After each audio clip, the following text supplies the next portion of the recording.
lagi. Terima kasih untuk atensinya, perhatiannya ya, walaupun hari ini hari weekend, tapi teman-teman siap untuk belajar bersama. Sebelumnya mungkin kata orang benar ya, kalau nggak kenal itu maka nggak sayang. Jadi kita kenalan dulu. Tadi saya sudah diperkenalkan sama Pak Adi, sama saya Eka Handayani.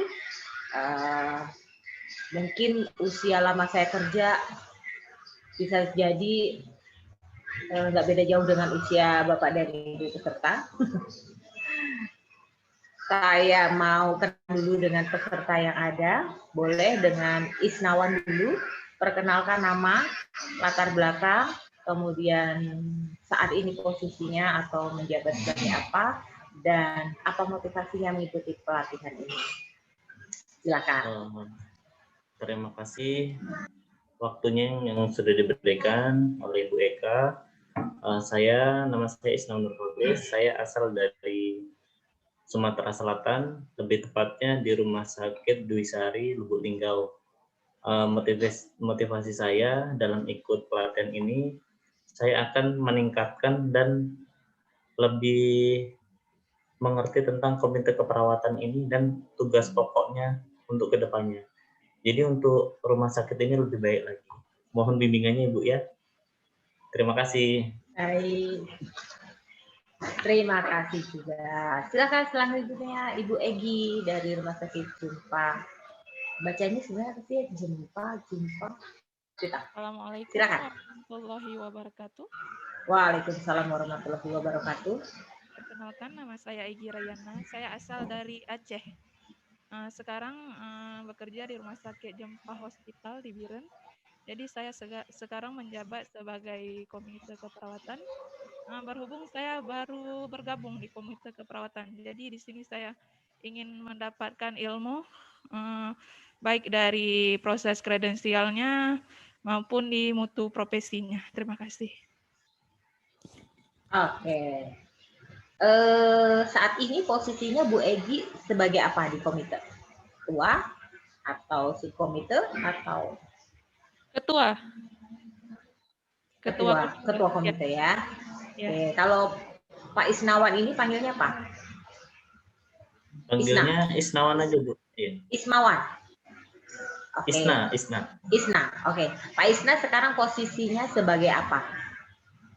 Posisi saya di sini sebagai ketua Bu, ketua komite. Ketua komite. Oke, baiklah. Oke, walaupun yang hadir satu orang bersama saya, tapi saya tidak melarang ada beberapa orang di belakangnya yang bisa ikut mendengarkan dan belajar bersama ya. Oke. Ya Bu. 2 hari ini kita akan belajar serius tapi santai. Artinya apa?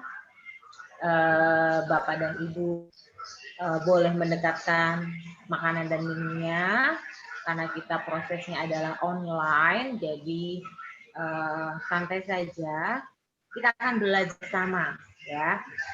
Untuk Bu Egi dan Pak Isna, apakah sudah pernah mengikuti pelatihan komite atau yang sejenis dengan pelatihan komite sebelumnya? Belum Bu, baru pertama kali ini Bu. Baru pertama kali ini. Oke.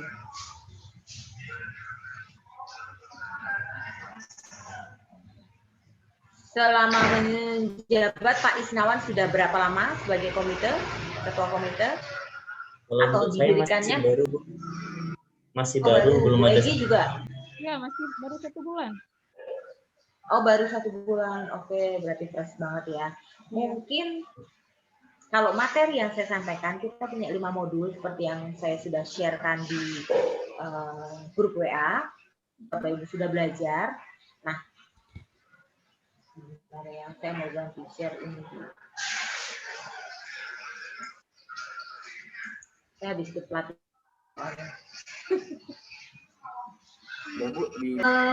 Sebelum kita melangkah lebih jauh tentang apa yang harus kita lakukan sebagai ketua komite atau apa sih yang mau kita lakukan di komite keperawatan ini, kita pahami dulu apa sih pengertian dasar dan kebijakannya.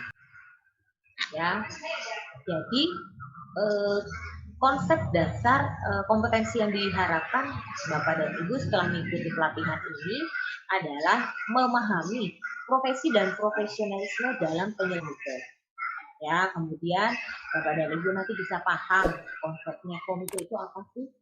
Apa saja undang-undangnya, substansi undang-undang nakesnya seperti apa, kebijakan akreditasi rumah sakit terkait standar staf rumah sakit itu apa, dan bagaimana Permenkes nomor 49 tahun 2013 ya, bukan 2003, tapi 2013 tentang komite. Sudah punya Permenkesnya?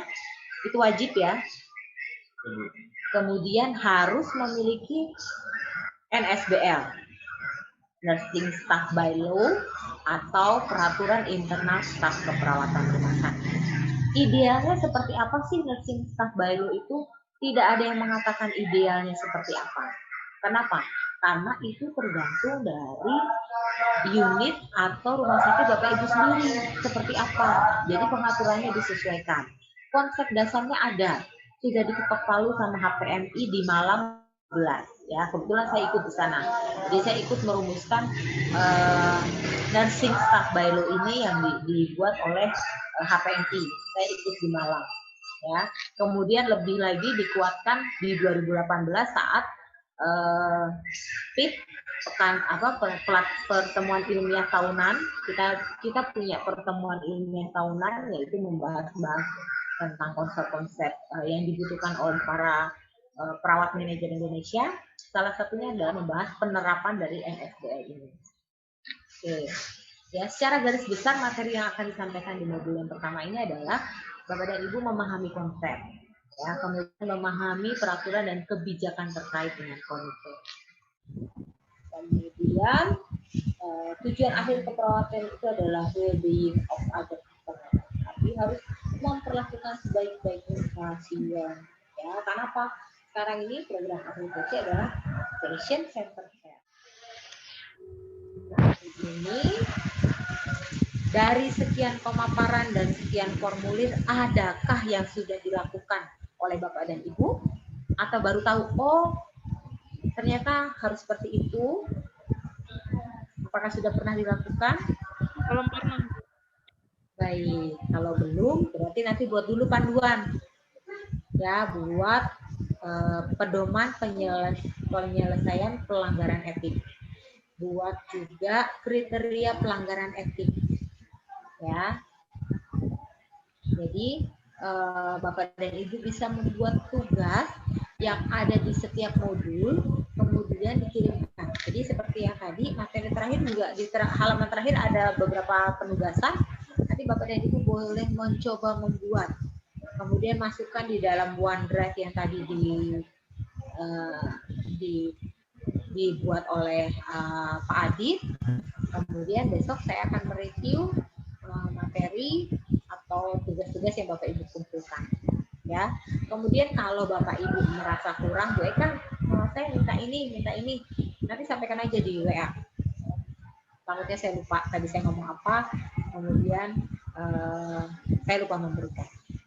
Ya, itu baiklah. Bapak dan Ibu, terima kasih sudah mengikuti pelatihan online ini dari tadi pagi sampai sore ini. Saya yakin Bapak Ibu pasti masih banyak nanti akan didiskusikan selama Bapak Ibu melaksanakannya.